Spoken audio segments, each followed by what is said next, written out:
오늘 하나님께서 우리와 함께 하십니다. 아멘. 이 사실을 믿으십니까?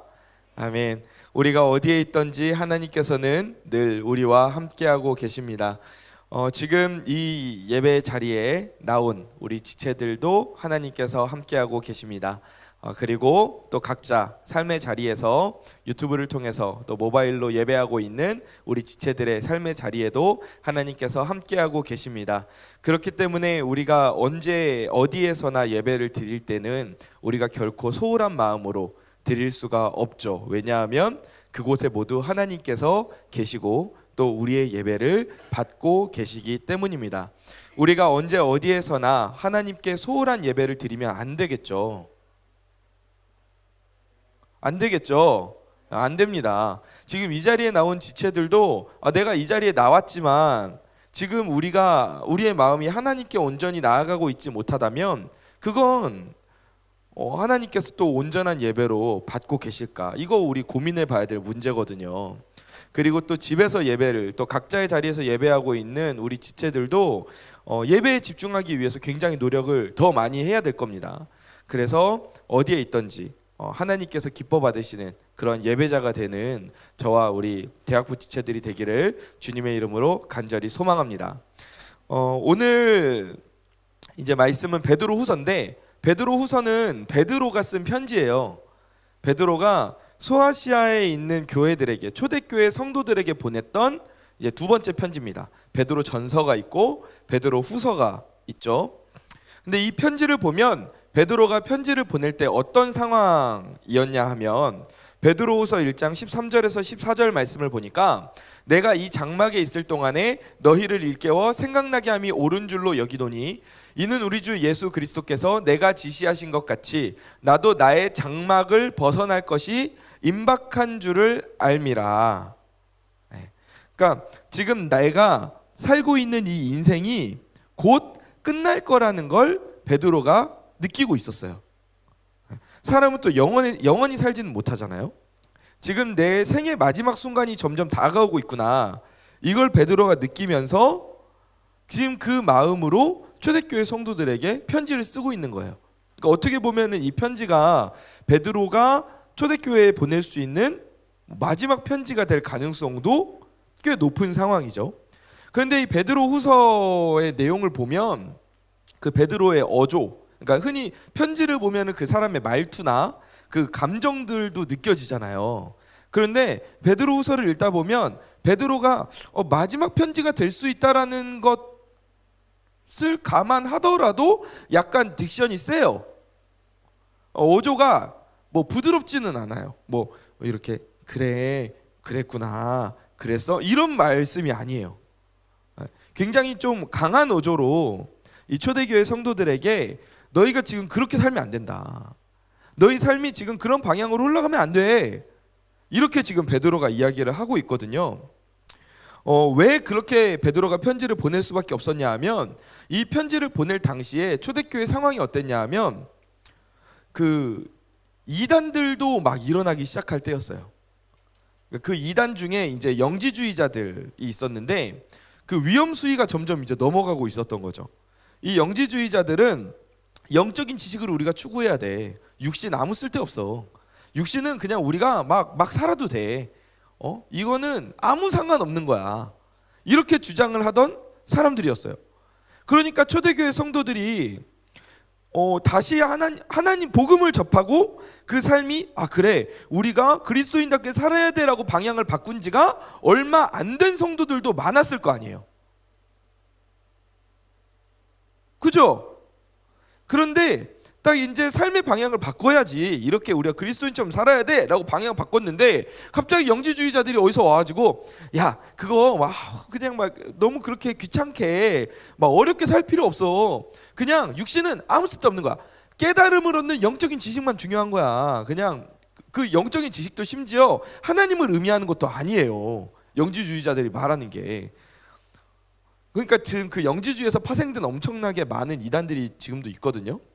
다 그 밥의 그 나물들인데 어찌됐건 그래서 이 영향을 받아서 초대교회 성도들이 그래? 아무 뭐 상관없는 거야? 그러면서 다시 이전에 세속적인 삶으로 돌아가는 사람들이 너무 많아지는 거야. 이게 큰일이에요, 큰일이 아니에요? 큰일이죠. 이게 분명히 잘못된 가르침이고 잘못된 이야기인데 여기에 넘어가서 이전의 삶의 방탕한 모습으로 돌아가는 성도들이 너무 많은 거야. 잘못된 길로 빠지는 성도들이 너무 많은 거야. 어차피 육신은 더러운 거니까 마음대로 살아도 되고, 특히 이렇게 마음대로 살아도 야 하나님이 벼락치셔? 야 하나님이 너 뭐 어떻게 뭐 치셨어? 아니잖아. 너 지금 죄 지어도 멀쩡하게 살잖아. 거봐, 아무 쓸데 없다니까. 이런 식으로 막 이렇게 가르치는 그런 말들에 막 넘어가니까 영지주의자들의 궤변이 점점 심각한 단계까지 올라가니까 이제 베드로가 안 되겠다. 이 인생의 마지막을 보내면서 초대교회에 편지를 보낸 거예요. 너네 그거 잘못된 가르침이야. 너네 그거 잘못 가고 있는 거야. 그래서 그 잘못된 거짓 선지자들의 그 이야기, 그 가르침에서 다시 돌이키게끔 하기 위해서 베드로가 그 마음을 진짜 얼마나 억울하겠어. 베드로도 진짜 사도들이 죽을 똥살똥 그래요. 사도들이 진짜 열심히 사역하면서 진짜 그렇게 기껏 교회 세우고 기껏 막 이렇게 전도하고 세례 주고 막 이렇게 해놨더니 또 다 우르르 막 빠져나가는 거야. 얼마나 사도가 안타깝겠어. 베드로가 얼마나 안타깝겠어. 그러니까 그 마음이 표현되다 보니까 그 간절한 마음이 이 편지에서도 드러나는 거죠. 곱게 말이 나오겠어요? 그러니까 그 간절한 마음이 드러나고 있다는 거예요. 그래서 베드로가 이 영지주의자들의 말에 이렇게 답변해요. 베드로후서 3장 9절에서 주의 약속은 어떤 이들이 더디다고 생각하는 것 같이 더딘 것이 아니라 오직 주께서는 너희를 대하여 오래 참으사 아무도 멸망하지 아니하고 다 회개하기에 이르기를 원하시는 거야. 그래서 하나님께서 지금 기다리고 계시는 거야. 너네가 죄를 지어도 오 잘한다. 그래 죄 지을 수 있지. 살다가 죄 지어. 이렇게 하나님이 지켜보고 계시는 게 아니라 너네가 회개하고 아무도 멸망하지 않고 나의 품으로 돌아오게끔 하나님이 기다리고 인내하고 계시는 거지. 지금 너희 삶을 하나님이 긍정적으로 보신다는 뜻이 아니야. 이건 오히려 하나님이 긍휼의 하나님이라는 걸 보여주는 거야. 사랑의 하나님, 인내의 하나님이시라는 걸 보여주는 거야. 하나님은 지금 모든 사람들이 다시 하나님 품으로 돌아오기를, 회개하고 돌아오기를 바라고 기다리고 계셔. 너희는 그렇게 살면 안 돼. 안 돼. 이렇게 지금 베드로가 말하는 거야. 이런 배경 속에서 베드로가 오늘 본문을 말하는 거예요. 3절 말씀입니다. 그의 신기한 능력으로 생명과 경건에 속한 모든 것을 우리에게 주셨으니 이는 자기의 영광과 덕으로서 우리를 부르신 이를 알므로 말미암음이라. 말씀을 보면 하나님이 우리에게 무엇을 주셨다고 그래요? 무엇과 무엇에 속한 모든 것? 생명과 경건에 속한 모든 것을 우리에게 주셨대요. 생명과 경건에 속한 모든 것을 우리에게 주신다고 말씀하셔요. 그럼 우리는 이것을 어떻게 얻을 수 있는가? 그 뒤를 보니까 우리가 도덕적으로 살아서 얻을 수 있습니까? 우리가 삼보일배를 하고 고행을 하고 막 그래야. 제가 이제 군대에서 그 스님들도 많이 만났어요. 신부님들도 많이 만나고 이제 많이 만났는데 그분들 진짜 부지런합니다. 진짜 부지런해요. 와, 어떻게 저렇게 살까 싶을 정도로 부지런해요. 막 그 보통 보면 절이 산에 있잖아요. 근데 그 산을 막 삼보일배를 하면서 막 올라간대요. 참선을 하면서. 막 대단하죠. 인간적으로 보면 진짜 대단하더라고요. 근데 그렇게 고행을 해서 하나님께서 우리에게 그래 너 삼보일배 너 집에서 교회 갈 때까지 삼보일배 하면서 가. 그렇게 하나님이 그래야지만 우리에게 생명과 경건에 속한 모든 것을 주신다고 말씀하시나요? 그렇지 않아요.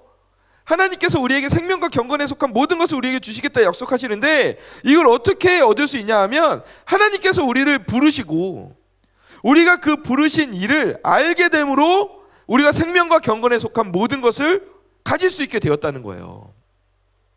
하나님이 우리를 부르셨기 때문에 우리가 생명과 경건에 속한 모든 것을 가질 수 있게 되었다는 거예요. 하나님이 우리를 부르셨기 때문에.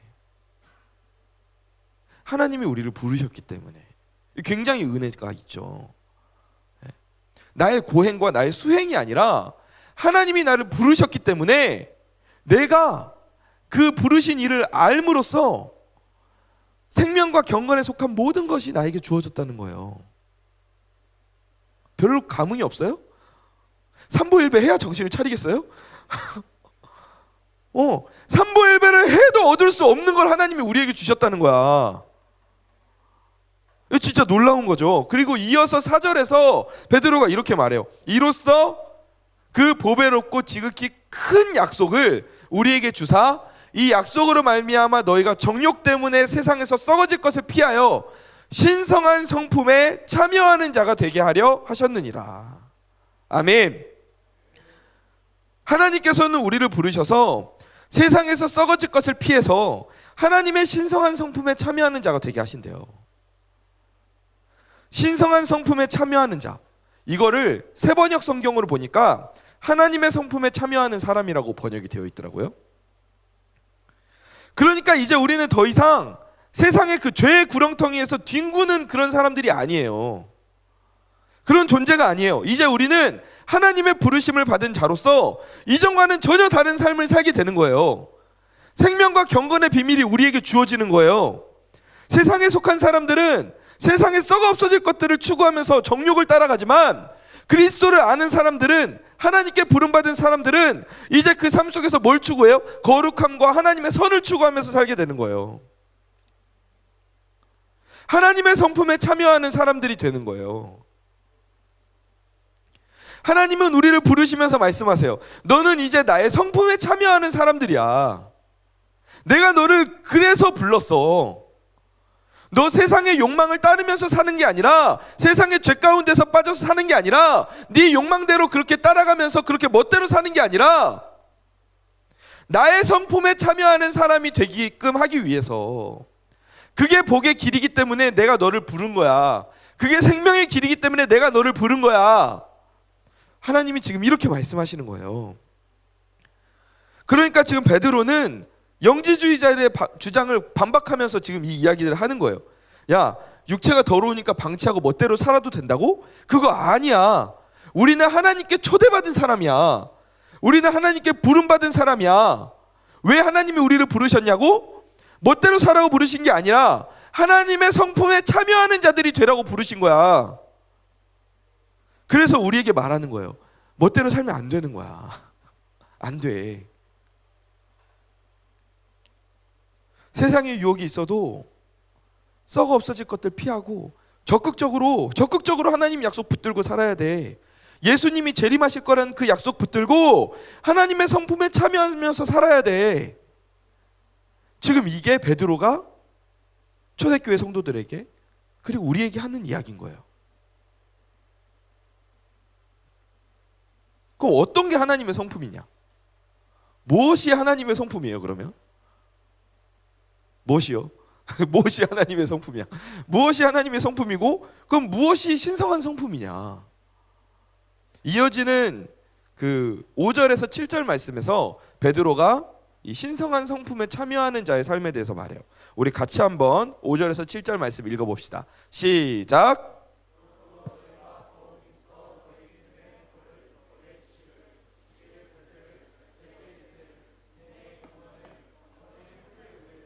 형제 우애에 사랑을 더하라. 아멘.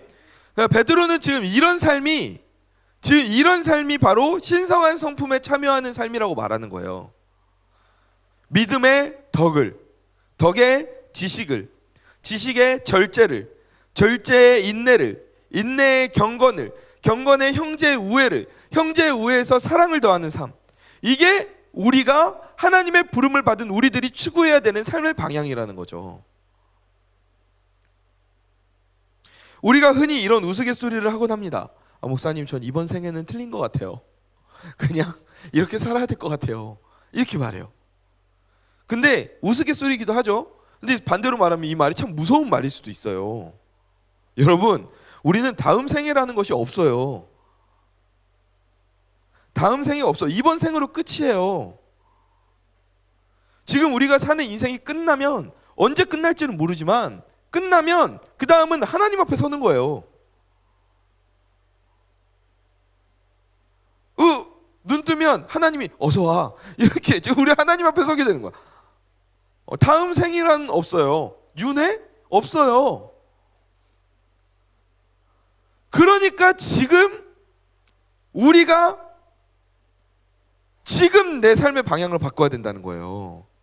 다음 생은 없어. 다음번에 잘해봐야지. 그건 없어. 그래서 지금 내 삶을 볼 때 이 앞에서 말한 하나님의 신성한 성품, 그것에 참여하는 사람들의 그 삶과 지금 내 삶의 모습이 너무 다르잖아? 그러면 돌이켜야 되는 거야. 아, 이거 뭔가 잘못되어 가고 있구나. 이걸 우리가 감지해야 된다는 거지. 느껴야 된다는 거지.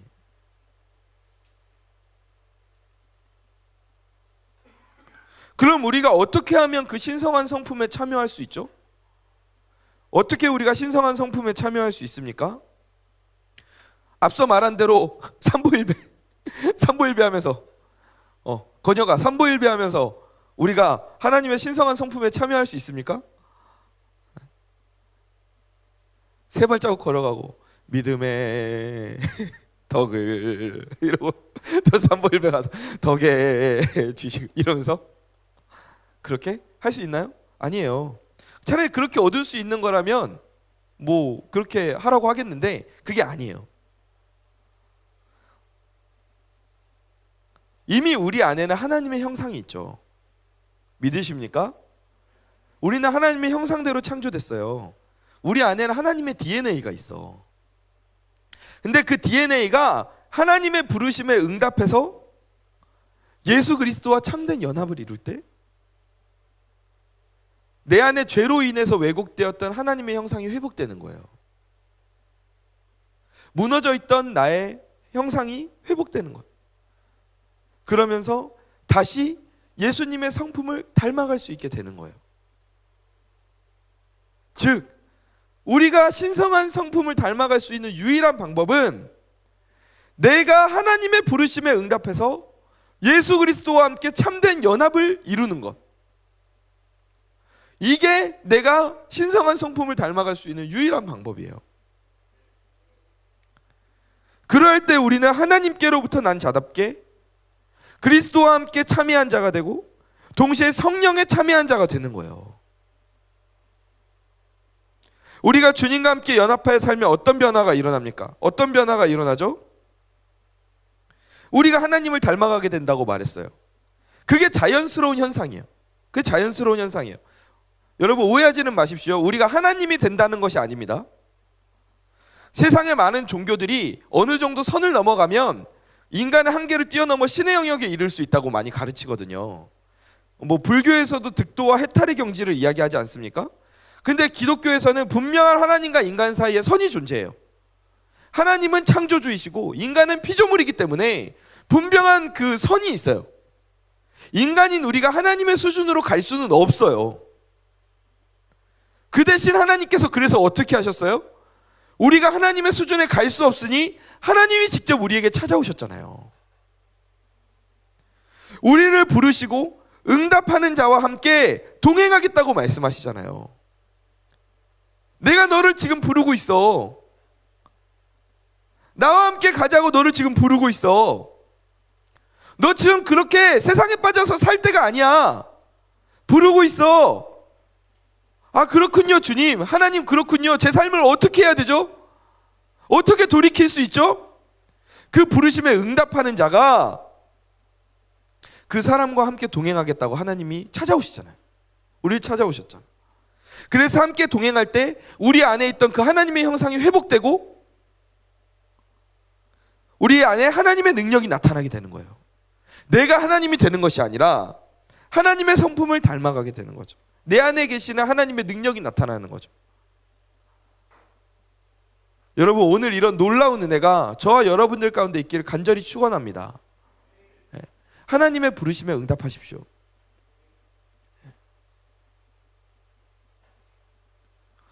우리가 이렇게 예수 그리스도와 함께 참된 연합을 이루면 우리 삶에 어떠한 일이 일어나는가? 우리 삶에 균형이 잡히기 시작해요.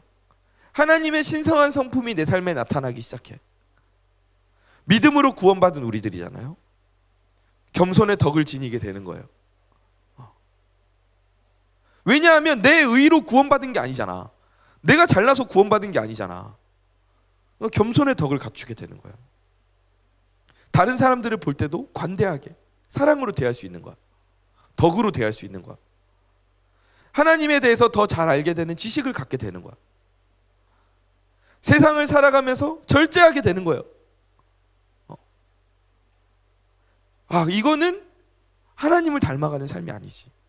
이거는 우리가 가야 될 방향이 아니지. 절제하게 되는 거야. 끝까지 인내하게 되는 거야. 인생의 거친 풍파 속에서도 경건을 유지하는 거야. 언제 어디에 내가 놓여져 있든지 하나님을 찾는 경건을 내가 유지하는 삶을 살게 되는 거야. 여기에 따뜻한 형제, 우리 주변의 지체들을 돌아보며 쟤는 왜 저 모양일까? 이렇게 생각하는 게 아니라 그래, 쟤도 하나님이 만드신 창조물이고 하나님이 부르신 하나님의 자녀인데 나도 솔직히 말하면 별로 그렇게 잘난 것 없는데 우리 모두 다 피차 하나님께 부름받은 존재인데 내가 뭐 굳이 비교하고 저 친구를 미워하고 그럴 필요가 있는가? 서로 사랑할 수 있게 되는 거죠.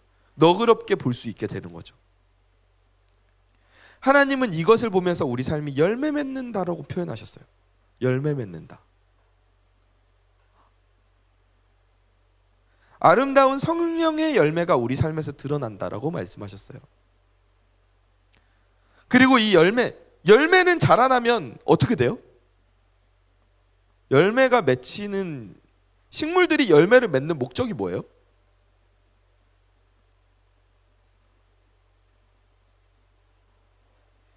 그렇죠. 더 종자를 또 퍼뜨리기 위해서 그 열매를 맺잖아요. 마찬가지로 우리가 성령의 열매를 맺잖아요. 그 열매가 또 퍼지는 거야. 그 성령의 열매가 다른 이들에게 전달되기 시작하는 거예요. 열매 맺는 우리 삶을 보며 많은 사람들이 우리 삶 가운데 하나님을 보는 거예요. 내 안에 계시는 하나님을 보게 되는 거예요.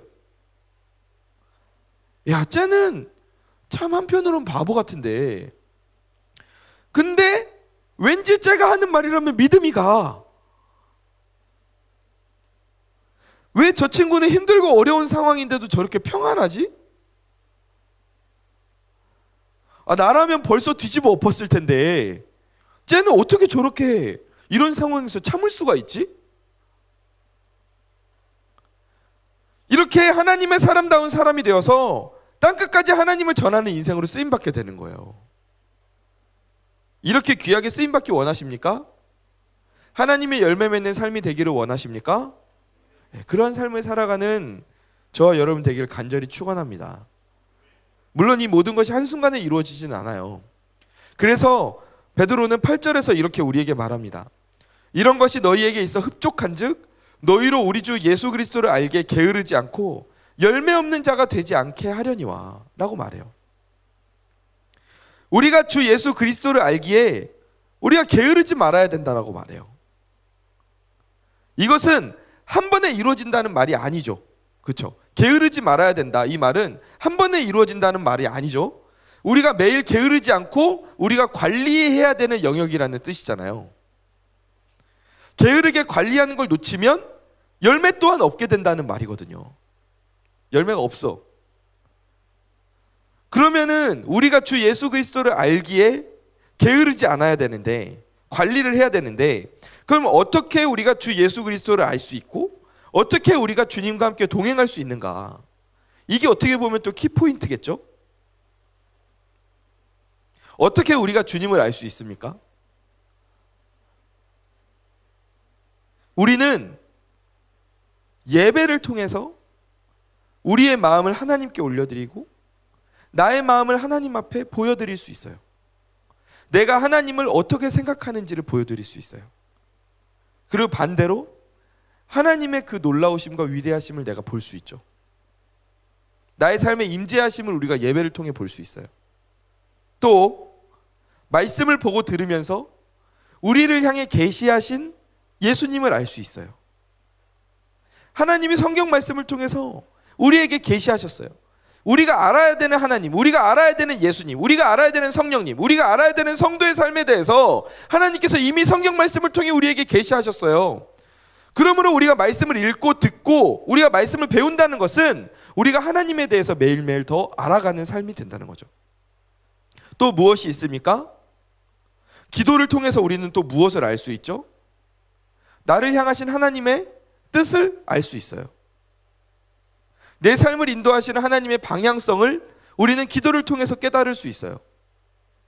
또 우리가 주의 형제 자매들과 함께 교제하면서 서로의 삶 속에서 일하시는 하나님을 우리가 목격하잖아요. 야, 하나님이 너의 삶에서 이렇게 일하시는 걸 보니 진짜로 하나님이 살아계시구나. 하나님은 이런 분이구나. 이걸 우리가 깨닫게 되잖아요. 우리가 하나님과 동행하기 위해서, 우리가 하나님과 가까워지기 위해서, 우리가 하나님을 더 알기 위해서 우리는 매일 이러한 영역들을 관리해야 되는 거예요. 예배하고 말씀을 사모하고 기도하고 교제하고 이 모든 삶에 우리가 게으르게 하면 안 된다는 거예요. 이걸 관리해야 된다는 거예요. 이걸 관리할 때 우리가 하나님과 함께 더 가까워질 수 있고 우리 삶이 열매 맺는 삶이 될 수 있다는 거예요. 또 그 열매를 전하는 삶이 될 수 있다는 거죠.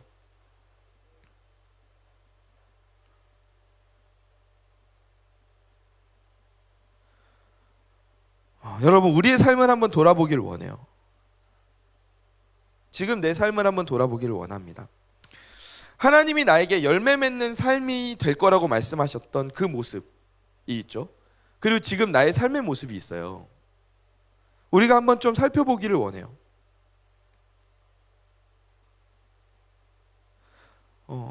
내가 신앙생활은 참 오래 했는데 내 삶을 보니까 오늘 말씀 속에서 이야기하시는 성령의 열매랑 조금 거리가 먼 것 같아. 내가 신앙생활을 모태신앙인데 내가 그래도 십몇 년 그래도 했고 사역팀도 열심히 했고 했는데 내 삶에 성령의 열매들이 나타나는 것 같지가 않아.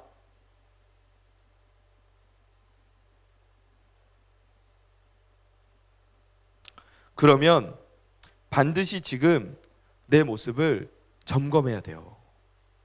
이거는 그냥 뭐 생각 없이 나 교회 다니니까 뭐 좋은 거겠지, 뭐 그냥 뭐 알아서 되겠지, 잘 되고 있는 거겠지, 이렇게 생각할 문제가 아니에요. 그렇게 생각하면 안 돼요. 하나님께서 이 부분을 관리하는 걸 게으르게 하면 안 된다고 말씀하셨어요. 냅두면 알아서 잘하는 게 아니라 내가 하나님과 정말로 동행하고 있는가를 계속해서 점검해 봐야 되는 거예요. 내가 그걸 알 수 있는 그 단서가 바로 내 삶에 있는 삶의 열매예요. 그러니까 그 삶의 열매가 안 나타나고 있으면 그럼 그거는 뭐예요? 뭘 의미하는 거예요? 내가 지금 하나님과 함께 동행하고 있나? 이 사실조차 의심해 봐야 된다는 거예요. 내가 진짜 하나님을 제대로 믿고 있는 건가? 내가 하나님과 진짜 동행하고 있는 건가? 내 안에 주님이 살아 계시나?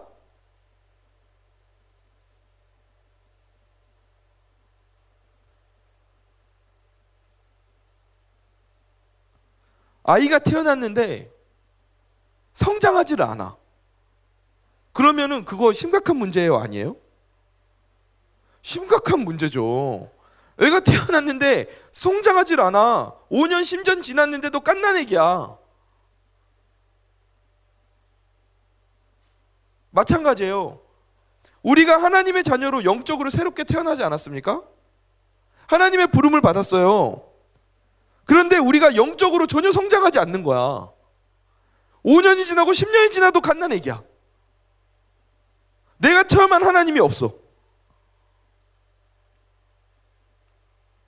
내가 하나님과 함께 동행하는 삶이 점점 가까워져 가는데 끝없는 무슨 평행선처럼 계속 그냥 그대로 가, 멀어지고 그대로 가고. 여러분, 이건 심각한 문제예요. 심각한 문제예요. 우리의 삶을 오늘 다시 한번 점검해 봤으면 좋겠어요. 내 삶에 정말로 오늘 말씀에서 베드로가 이야기하고 있는 신성한 성품에 참여하는 자, 하나님의 성품을 닮아가는 자의 그 삶의 모습이 진짜 내 삶에서 나타나고 있는가? 부족한 부분이 있으면 어떻게 메꿔야겠어요? 계속 지금 제 머릿속에 삼보일배만 왔다 갔다 하는데 삼보일배로 채울 수가 없어요. 우리가 어떻게 그걸 채울 수 있어요? 하나님과 더 함께 가까이 동행함으로 귀한 열매들이 맺혀가는 거예요.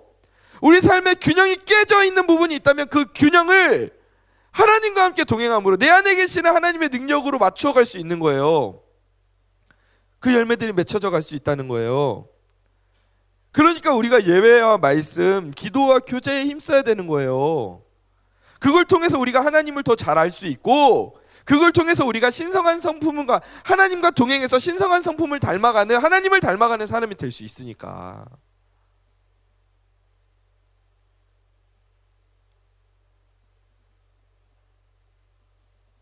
우리는 하나님께 부름받은 사람들입니다. 여러분 이 사실을 믿으십니까? 네. 믿으시죠? 그러면 하나님의 자녀답게 우리가 살길 바래요. 네. 저도 마찬가지. 저도 하나님의 자녀답게 살기를 원합니다. 우리 삶의 영역을 우리는 관리해야 돼요. 관리해야 돼. 내가 교회에 들어올 때만 홀리해지고 교회에서 나가면 언홀리해지고 이게 아니라 내 삶의 영역을 관리해야 돼. 내가 삶의 매 순간에 하나님과 동행하고 있는가 관리해야 돼. 그래서 하나님의 자녀로 하나님의 자녀답게 명예를 지키는 삶을 살기를 원해요. 네. 어디 가서 나 교회 다녀. 쪽팔려서 말 못할 때 내가 산 삶이 있는데 내가 지은 죄가 있는데 어디 가서 친구한테 나 교회 다녀 이렇게 말하기가 뭐 그렇게 뭐 부끄러. 그러면 안 되겠죠. 하나님의 자녀로 명예를 지키는 삶, 예수 그리스도와 함께 연합함으로 성장해서 귀한 삶의 열매를 맺는 정말 주님과 함께 깊어진 그런 삶을 주님께 드리는 저와 여러분 되기를 주님의 이름으로 간절히 축원합니다. 축원합니다. 아멘. 이제 우리가 다음 주부터는 또 현장에서 예배를 또 함께 많이 드릴 수 있을 것 같아요. 참 이 시기를 통해서 우리가 많은 것들을 느끼고 또 배우게 됩니다. 또 예배의 소중함을 우리가 또 깨닫게 되고요. 우리가 이전엔 당연하게 여겼던 것들이 하나님의 은혜였구나 우리가 알게 되죠. 우리가 그 하나님의 은혜를 정말 놓치지 않고 하나님과 함께 동행하기 위해서 어느 곳에서든지 함께 주님과 함께 나아가기를 원합니다.